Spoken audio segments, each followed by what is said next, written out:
In the vast cathedral of space, where stars burn like scattered diamonds against infinite black, trust becomes the most precious currency between worlds.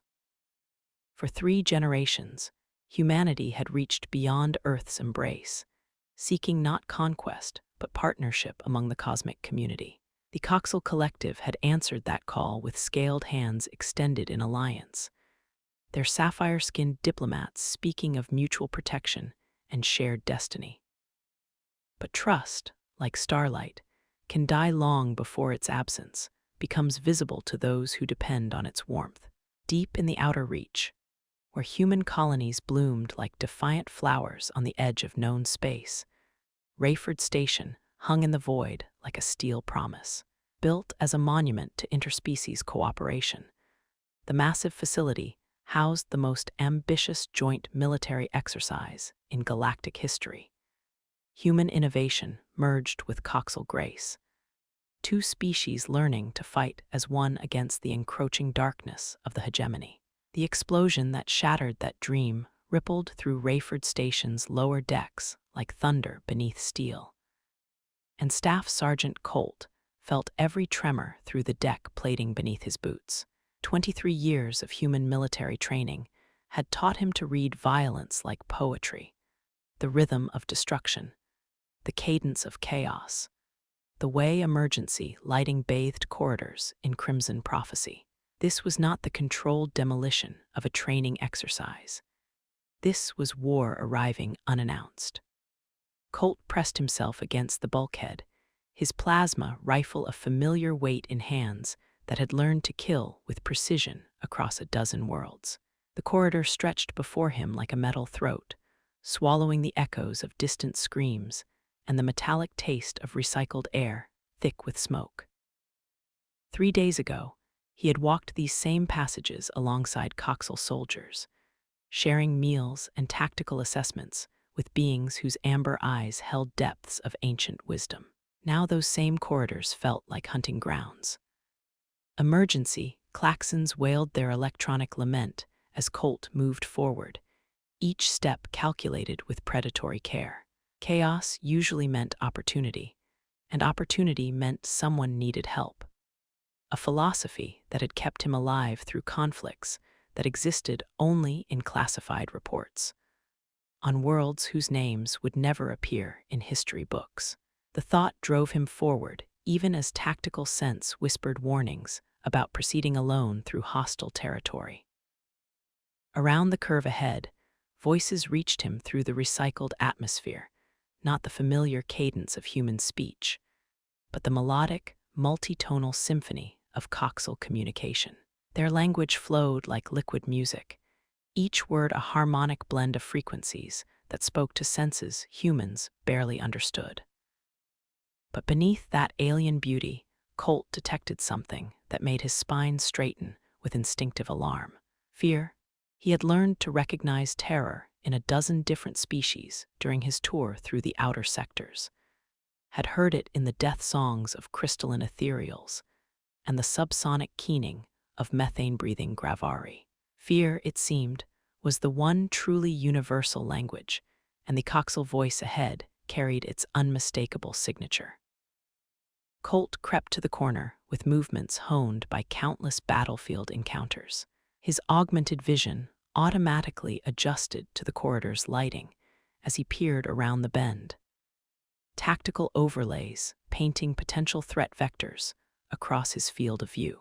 3 Kox'el soldiers had cornered a 4th against the communications console. Their sleek, scaled forms moved with the fluid grace. Their species was renowned for liquid mercury, given serpentine shape, each gesture containing the accumulated elegance of 1,000,000 years of evolution. But there was nothing graceful about the weapons they pointed at their cornered teammate. Nothing beautiful in the way their amber eyes reflected the corridor's emergency lighting. The trapped Kox'el was smaller than her captors, her sapphire-scaled skin marked with the silver striping that indicated engineering specialty. Ancient Kox'el tradition held that engineers were sacred, their knowledge too precious to waste in warfare. The sight of weapons trained on one of their technical elite suggested a depth of betrayal that made Colt's teeth clench. Her amber eyes darted between her captors with the desperate calculation of someone running out of options, out of time, out of hope. In that moment, species barriers dissolved, and Colt saw only what every human instinct recognized. Someone trapped, outnumbered, about to die for reasons that had nothing to do with justice. 3 against 1. Weapons drawn against an unarmed target. Every evolutionary algorithm burned into human DNA screamed wrongness at the sight. The lead Kox'el hissed something in their native tongue, syllables flowing together like acid over metal. The cornered female, Kaela, he would learn her name was Kaela, responded with what could only be a plea. Colt didn't speak their language, but he understood the universal syntax of betrayal when he heard it. The lead soldier raised his weapon with mechanical precision. Time crystallized. Colt stepped around the corner, his presence immediately commanding attention from 3 sets of alien eyes that had evolved to track movement across vast savannas beneath twin suns. But he kept his rifle low, non-threatening, his voice carrying the calm authority of someone accustomed to diffusing volatile situations before they became body counts. I'm thinking we all take a step back here. The lead Kox'el's head swiveled toward him with reptilian fluidity, scales rippling with patterns that spoke of surprise and displeasure. When he spoke, his English carried the clinical precision of someone who had learned the language as a military necessity rather than cultural exploration. Human soldier, this is internal Kox'el military protocol. You will withdraw. Colt's augmented vision automatically cataloged tactical details, weapon positions, cover options, escape routes.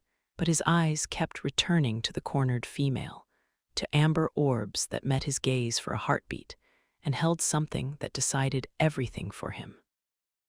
Not just fear, but the desperate hope of someone who had already given up on rescue. See, that's where we have a problem. He shifted his weight with practiced casualness, a movement that looked relaxed but brought his rifle into a more ready position. Because I'm looking at 3 soldiers pointing weapons at an unarmed colleague, and where I come from, that's not protocol. That's execution. The Kox'el's scales rippled with agitation, patterns Colt had learned to recognize during months of joint operations. The alien's voice took on the hissing undertone that indicated serious displeasure or preparation for violence. You do not understand the complexities of our command structure, human. This female has been declared traitor to the Kox'el collective. Her termination is authorized by highest authority. Traitor. The word hung in the recycled air like a challenge, like the first note of a song that would end in bloodshed. Colt studied Kaela's face again, noting the way she held herself despite the terror. Scared, yes, but not guilty. If anything, she looked betrayed rather than caught, a distinction that spoke volumes to someone trained in reading human nature. Maybe I don't understand your command structure. His voice remained level, conversational, but his finger drifted closer to his trigger guard. But I understand 3 things. 1, she's not pointing a weapon at anyone. 2, she's not resisting. And 3, I really don't like these odds. The silence stretched between them like a wire under tension, pregnant with possibilities that ranged from diplomatic resolution to spectacular violence.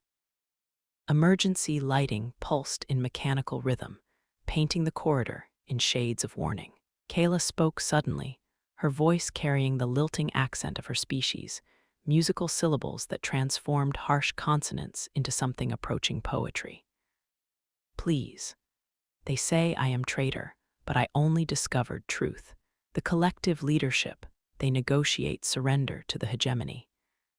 They plan to sacrifice human colonies to save Kox'el worlds. The words hit Colt like plasma fire to the chest. The hegemony, a coalition of hostile alien species that had been pressing against the outer territories for months. Their ships appearing in contested systems like mechanical vultures, circling wounded prey. If the Kox'el were planning to switch sides, if they intended to abandon their human allies. 1 million colonists in the outer reach.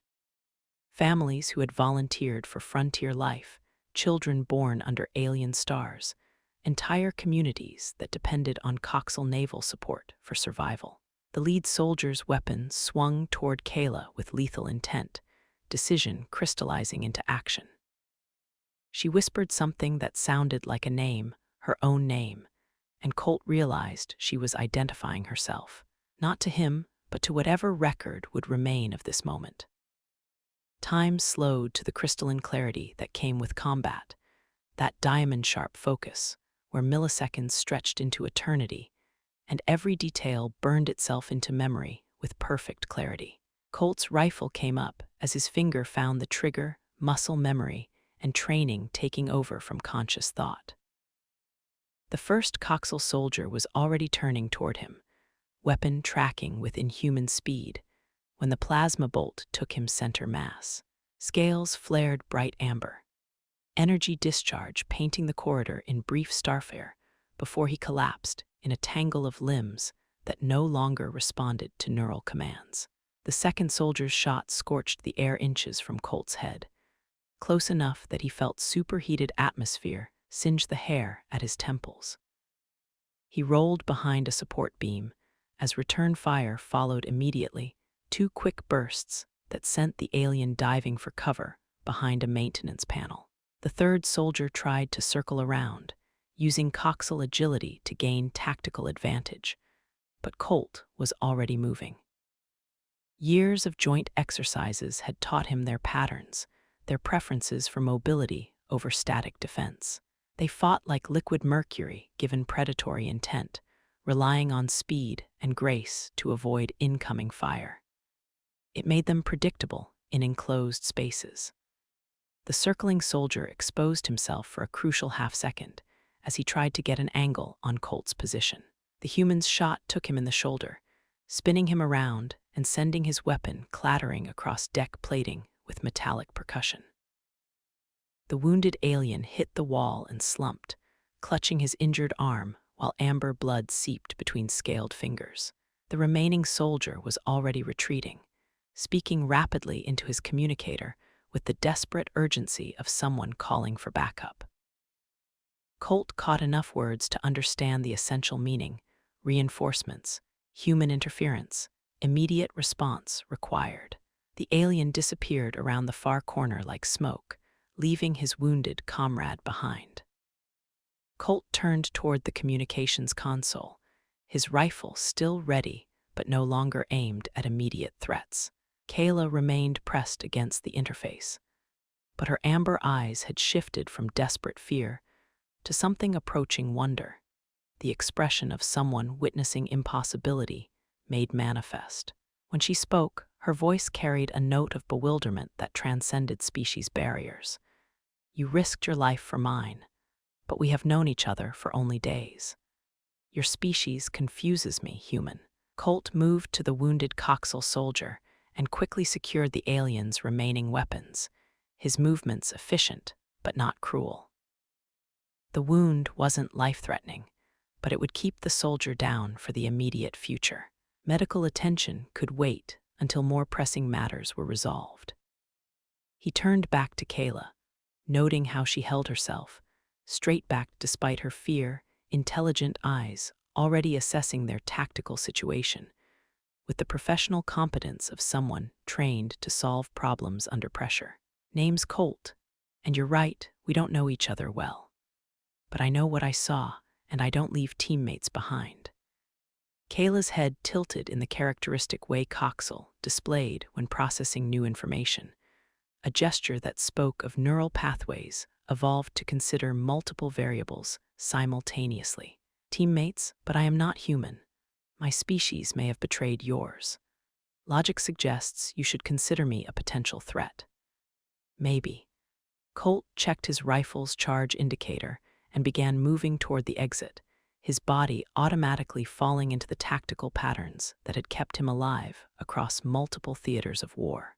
But logic also suggests that someone willing to die rather than keep quiet about her people's betrayal might be worth listening to. You said they're planning to sacrifice human colonies.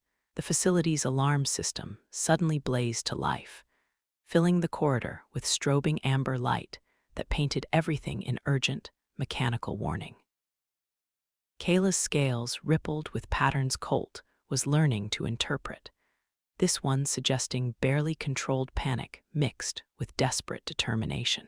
Yes, I accessed communications between collective command and hegemony negotiators. The Kox'el will withdraw support from human defensive positions in the outer reach. Your colonies will be expendable. The word hit him like a physical blow. Expendable.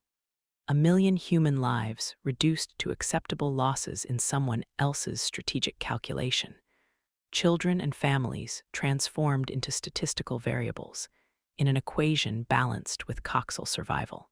How long do we have? 3 days until the announcement. Perhaps 5 before the withdrawal begins. Heavy footsteps echoed from the direction the fleeing soldier had taken, multiple sets moving with military precision, the sound of organized response to a crisis situation. Colt grabbed Kaela's arm, noting how her scaled skin felt surprisingly warm, almost feverish compared to human normal. In here. The maintenance shaft was cramped, barely large enough for both of them, but it led through the station's secondary power distribution system toward areas less likely to be monitored. As they crawled through the narrow space, Colt could hear search teams spreading through the main corridors behind them. Shouts in Kox'el mixed with the heavier voices of human soldiers, who had apparently been called in to help with the manhunt. The power center lay in darkness, except for the soft glow of status displays painting everything in shades of blue and gold. Colt helped Kaela out of the shaft, his hands lingering for a moment longer than tactical necessity required. Multiple exits provided tactical options. Good sight lines offered defensive advantages, and enough cover existed to make a stand if circumstances demanded it. More importantly, the center contained access terminals for the station's communication array. We need to get word to human command. Can you access the data you found? Proof of the betrayal. Kaela moved to one of the terminals with the fluid grace of someone comfortable with technology, her scaled fingers dancing across the interface with practiced precision. As she worked, her voice carried the focused intensity of someone racing against time itself. I downloaded everything before they discovered me. Fleet movement orders, diplomatic correspondence, strategic assessments, everything needed to prove Kox'el treachery. As she worked, Colt found himself studying her profile in the terminal's soft illumination. The amber eyes that reflected ancient depths, the careful way she moved despite her fear, the absolute focus she brought to her task.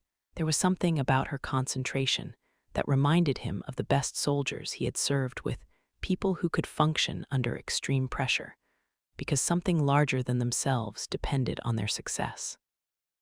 Why? The question emerged before he had fully formed it, but she seemed to understand its essential meaning. Why did I choose to expose my own people's betrayal? Her hands never stopped moving across the interface, fingers finding controls with unconscious expertise. Because betrayal is betrayal, regardless of species. Your people trusted us. They shared tactical information, coordinated defenses, planned joint families on frontier worlds. The collective would sacrifice all of that for temporary safety. The terminal chimed softly as data flowed across the screen in cascading waterfalls of information. Colt recognized some of the displays, fleet positions, defensive arrays, population centers that would be left undefended when Kox'el ships withdrew according to their secret timeline. The scope of the planned betrayal was staggering in its cold calculation. Your leaders don't know that this makes your people look untrustworthy to every other species in the sector. Kaela's scales rippled with what he was learning to interpret as bitter amusement, patterns that spoke of humor twisted by disappointment and disillusionment. Collective leadership believes survival justifies any action. They think humans are too naive to be effective long-term allies anyway. Better to sacrifice you now and curry favor with the stronger force. There was something in her voice when she said it, a note of personal disgust that went beyond mere political disagreement. Colt found himself stepping closer, drawn by an instinct he couldn't name, but felt absolutely certain he should follow. "But you don't agree." She turned to face him fully, amber eyes meeting his without flinching, without the careful diplomatic distance he had grown accustomed to during interspecies interactions. "I have worked with humans for 6 months during these joint exercises. Your species does something mine has forgotten how to do. You risk everything for people who cannot benefit you. You sacrifice for ideals rather than survival. It is uncommon." The sound of cutting tools echoed from somewhere nearby, their mechanical whine suggesting sophisticated equipment designed to slice through reinforced barriers. Their pursuers had found the maintenance shaft and were working systematically to access the power center. Colt moved to the main entrance and activated the manual lock, buying them precious minutes while Kaela continued her work at the terminal. Uncommon, is that good or bad? Kaela's expression was difficult to read.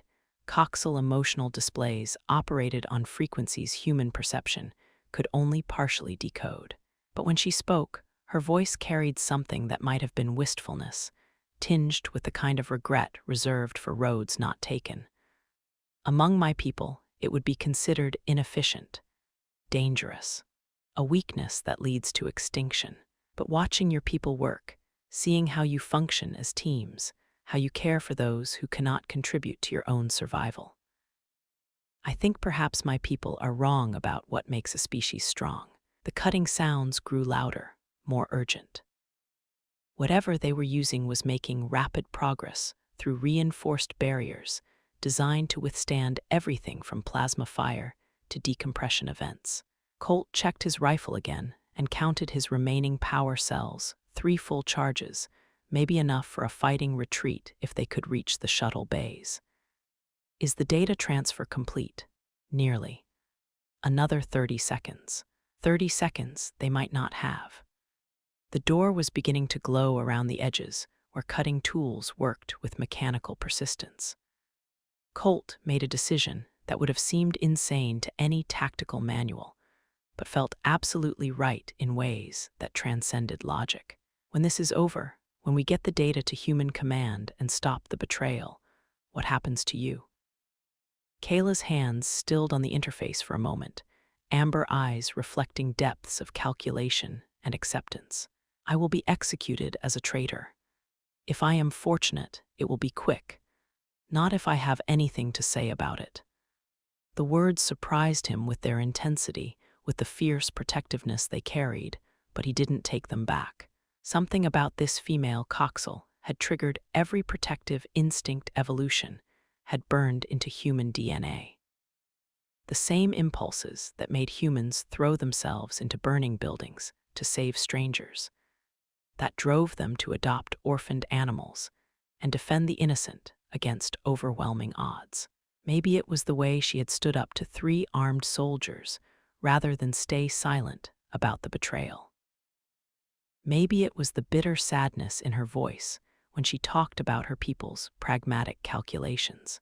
Or maybe it was something simpler, the recognition of someone who had chosen to do the right thing despite the personal cost.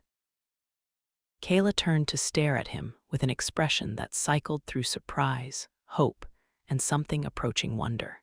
"You would risk yourself for my safety. But if you are caught aiding a declared traitor, your own people might question your loyalty." Colt found himself smiling despite their increasingly desperate situation, despite the cutting tools working through reinforced barriers, and the certainty that armed enemies would soon flood through that entrance. "Let them question. I've never been good at following orders when they conflict with doing what's right."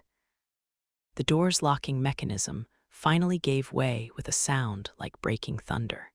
Armed figures burst through the entrance, 4 Kox'el soldiers moving with coordinated precision, followed by 2 humans in command insignia, whose presence suggested this situation had escalated far beyond a simple security incident. The Kox'el immediately spread out to cover potential exits, while one of the human officers stepped forward, his bearing radiating the kind of authority that came from years of command responsibility. "Stand down, soldier. You're interfering with an allied military operation." Colt kept his rifle ready, but didn't immediately aim it at anyone, a careful balance between compliance and readiness that spoke to years of military experience. "And what operation would that be, sir?" "The apprehension of a confirmed traitor who has stolen classified military intelligence." The officer's voice carried crisp authority, the tone of someone accustomed to immediate obedience from subordinates. "You will surrender the Kox'el female and return to your quarters for debriefing." Behind him, Colt heard the terminal chime again, a soft sound that carried enormous significance.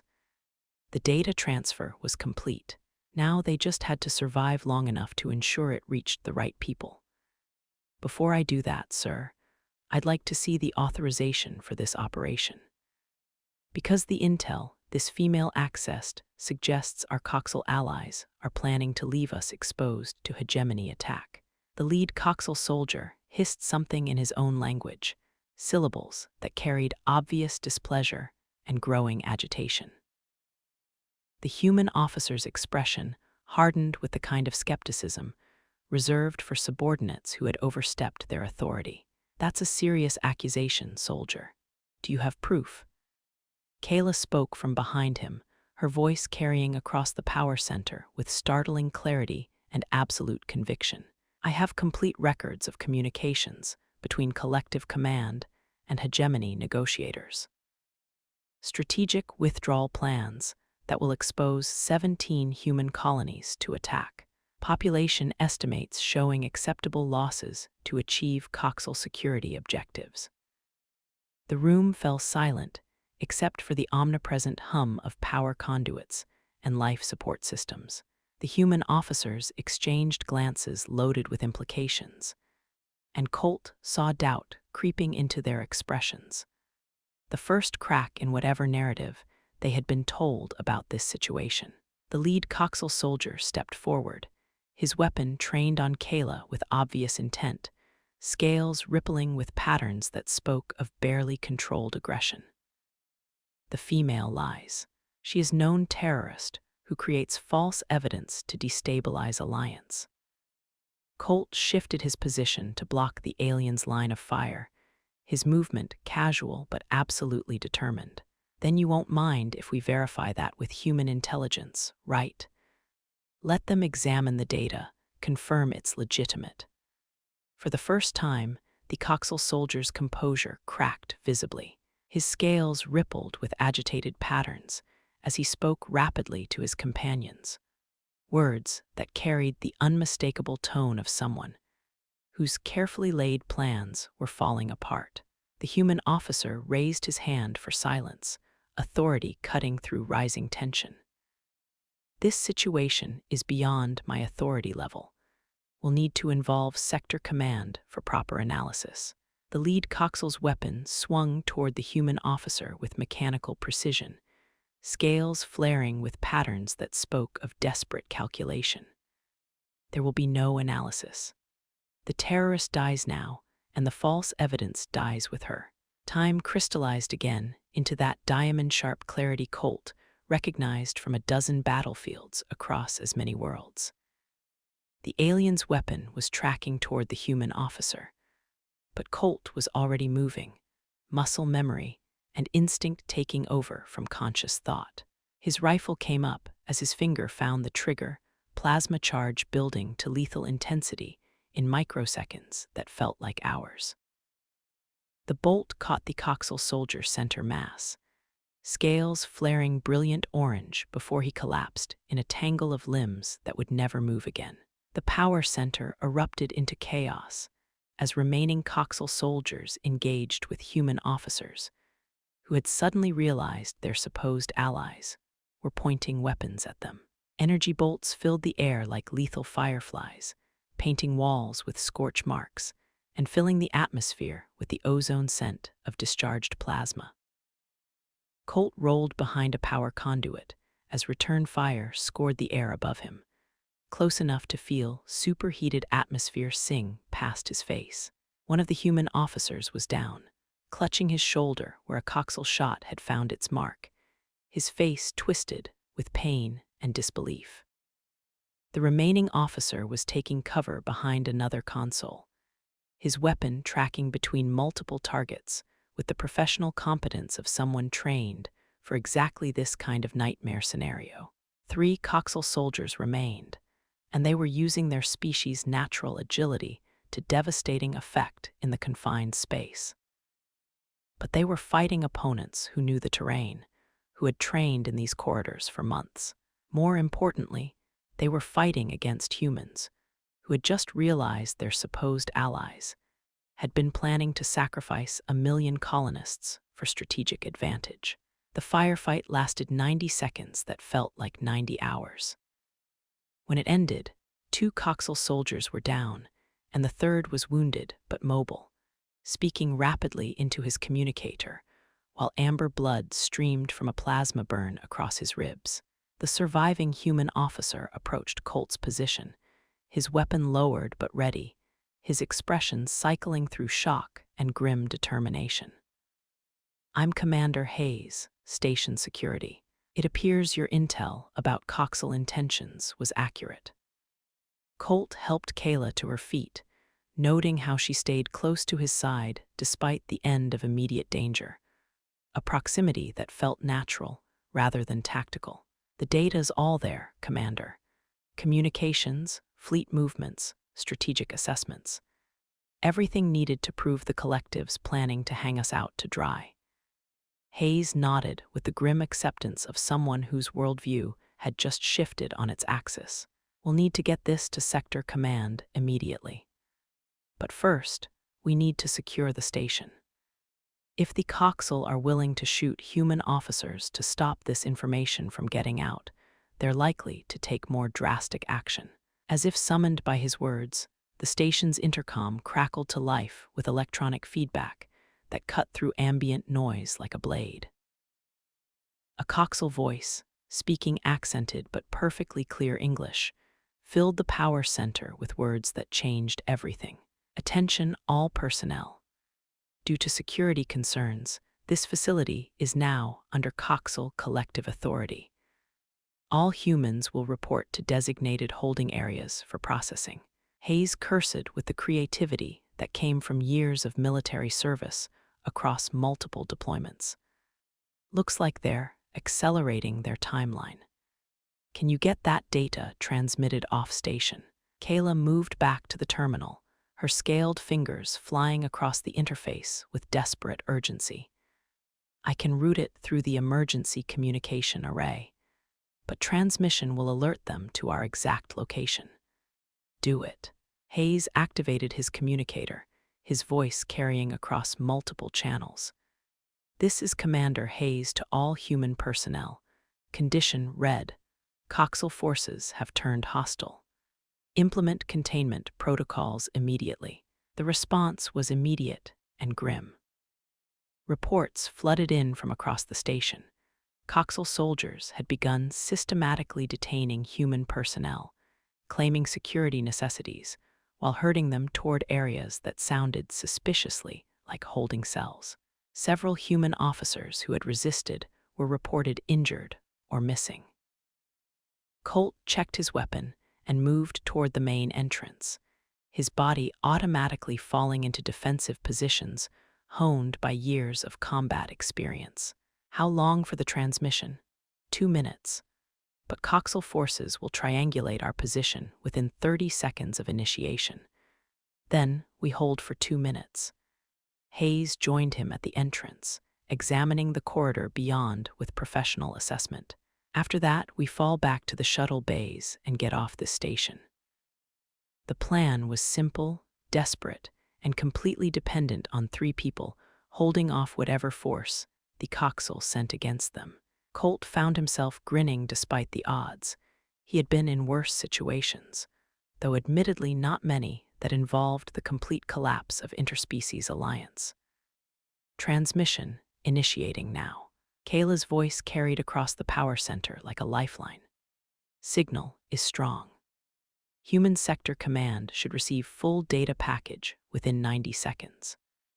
The first indication of incoming trouble was the sound of synchronized footsteps in the corridor outside, multiple squads moving with the kind of military precision that spoke of extensive training and lethal competence. Hayes counted under his breath as the sounds grew closer. At least 12 contacts, probably more. Colt adjusted his grip on his rifle and glanced back at Kaela. She was still at the terminal, monitoring the transmission with focused intensity, but her amber eyes met his with calm resolve that spoke of someone who had accepted whatever came next. Whatever happens, the data will reach your people. Whatever happens, we all get off this station alive.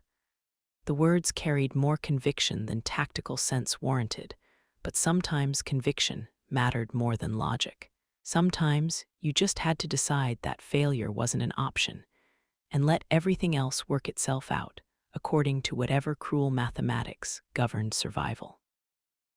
The first Kox'el soldiers appeared at the corridor entrance like liquid shadows given lethal purpose. Colt and Hayes opened fire simultaneously, their coordinated shots catching the lead aliens before they could take cover behind the kind of tactical barriers their training emphasized. Return fire followed immediately, brilliant energy bolts that scored the power center's walls and sent sparks cascading from damaged conduits like electronic rain. 60 seconds remaining on transmission. Kaela's voice was steady despite the chaos erupting around her, professional competence overriding fear.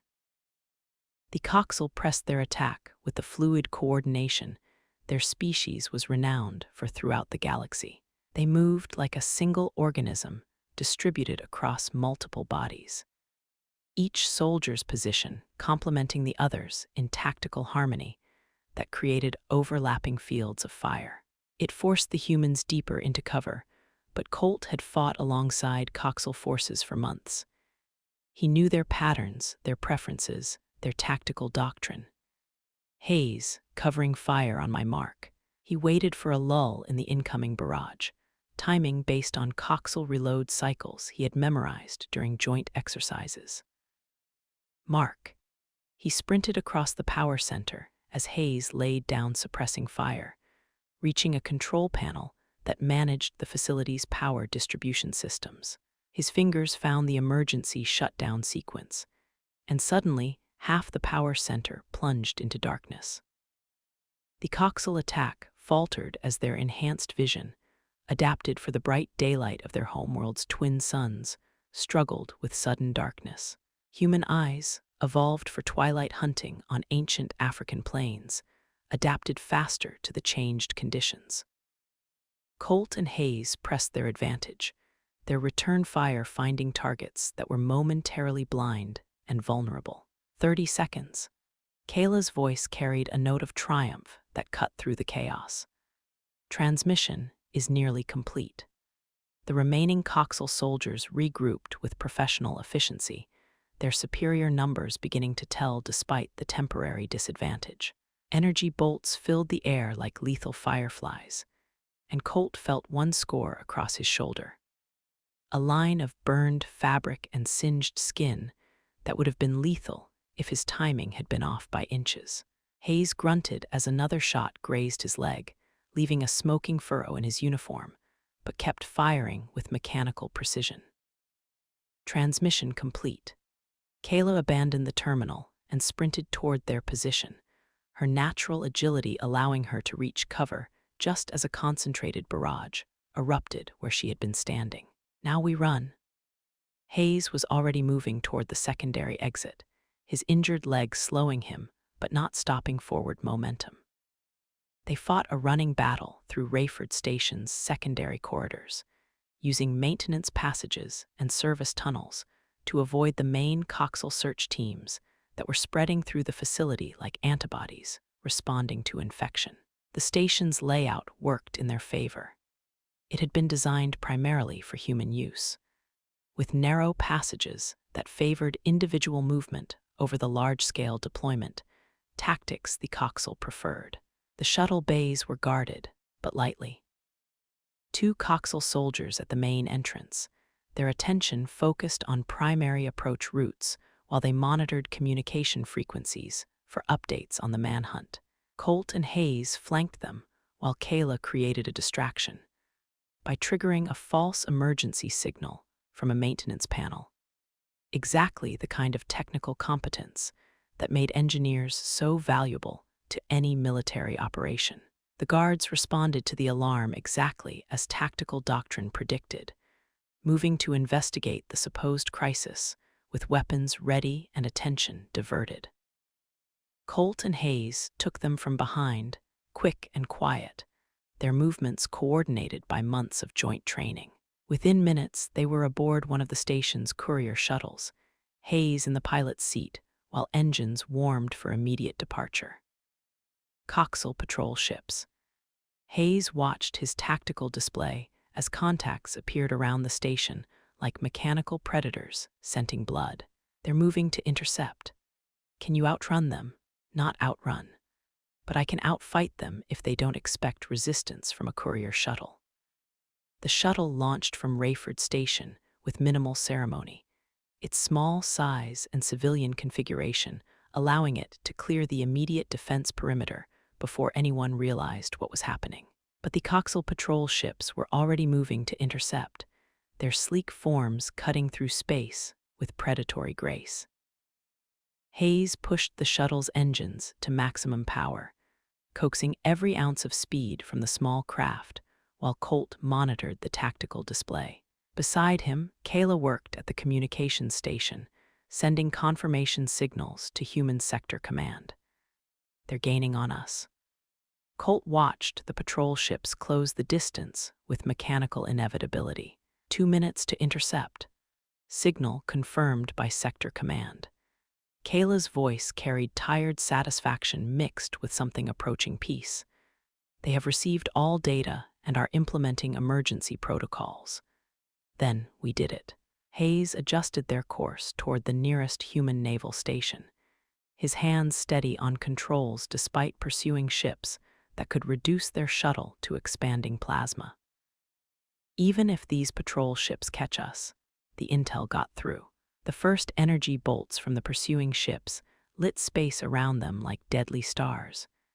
Brilliant flashes that painted the shuttle's hull with scorch marks and overloaded sensors. Hayes threw the small craft into evasive maneuvers, using its size and agility to avoid the worst of the incoming fire. But the Kox'el ships were faster and better armed, and the range was closing with mathematical precision.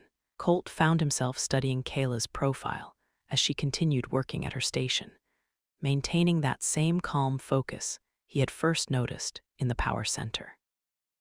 Even with pursuit closing and energy bolts scoring around them, she projected an aura of competent determination that spoke to something deeper than training. "What will you do now?" He asked the question quietly, not wanting Hayes to overhear their conversation. "The human authorities will want to debrief you, but after that." Kaela's amber eyes met his with an expression that seemed to hold depths of starlight and ancient sadness. "I do not know. I am exile from my own people, refugee among yours.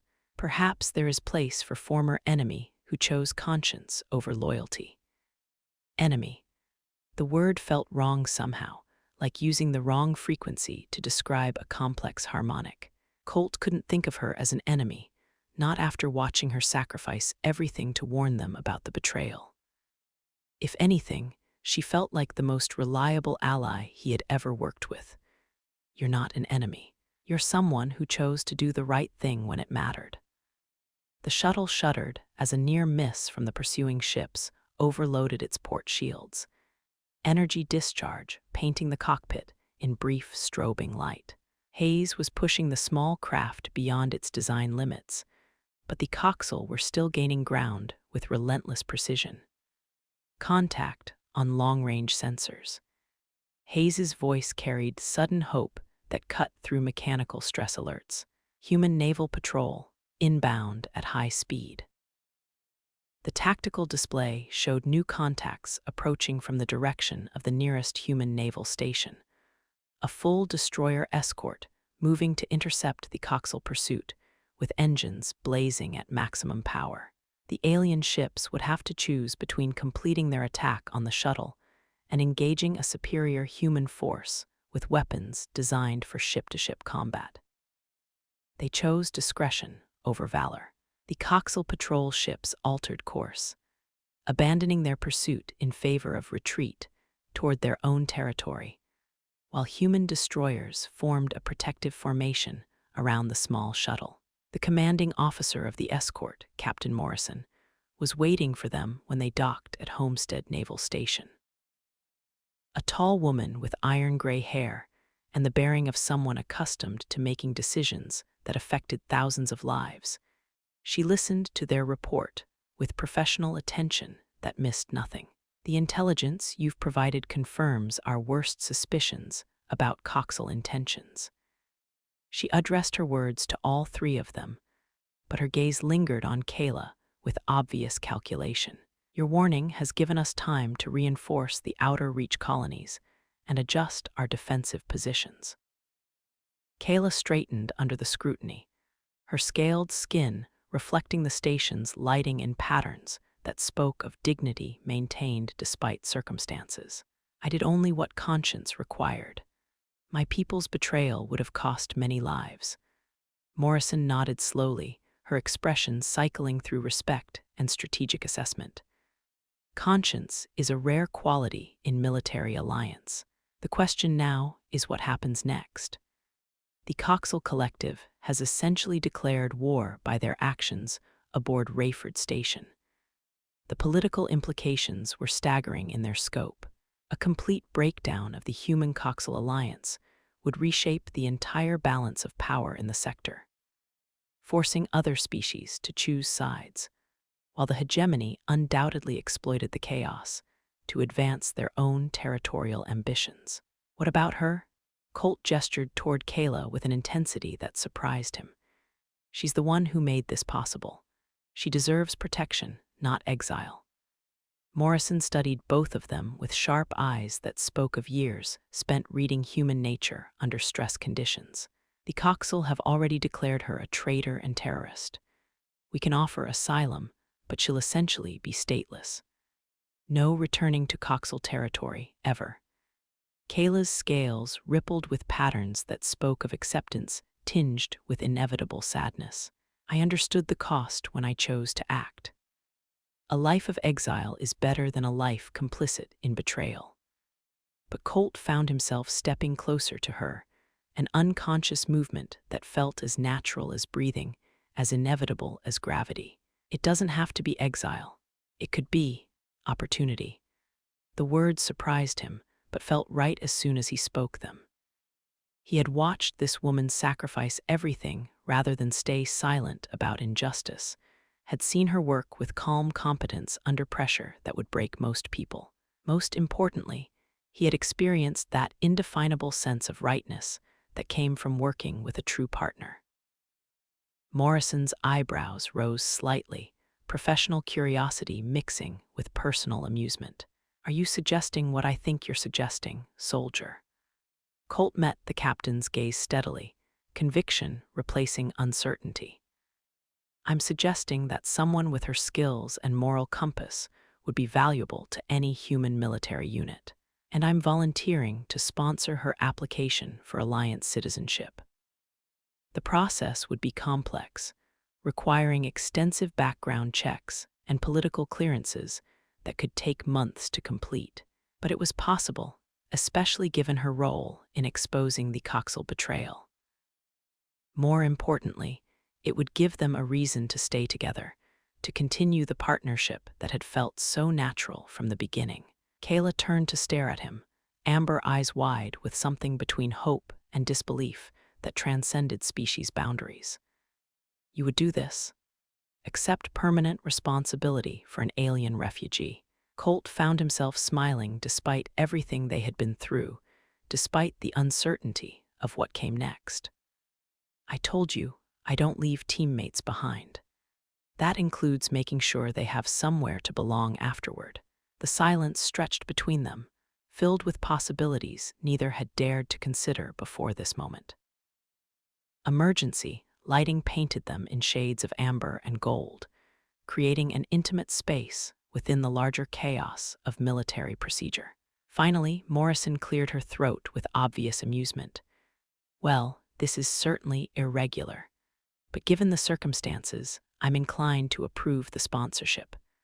Assuming, of course, that all parties are willing.